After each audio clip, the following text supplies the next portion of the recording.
Especially kay Koan. Ang story niya kay against Spain and then it led the Filipinos to be awakened and be nationalistic. So idol din ako sa Rizal, I swear. Huwag kang mabahala sa kahol ng mga aso.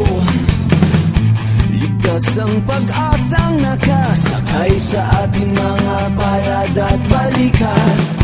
Huwag mong patulan, huwag mong sakyan ng mga talang. Idol ko si Rizal dahil matalino siya, maraming language ang alam niya, siya tumatapang, nagpunting sa bayan.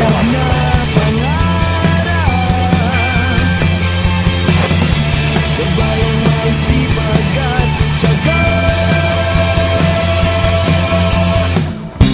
Isang ugat, isang dugo,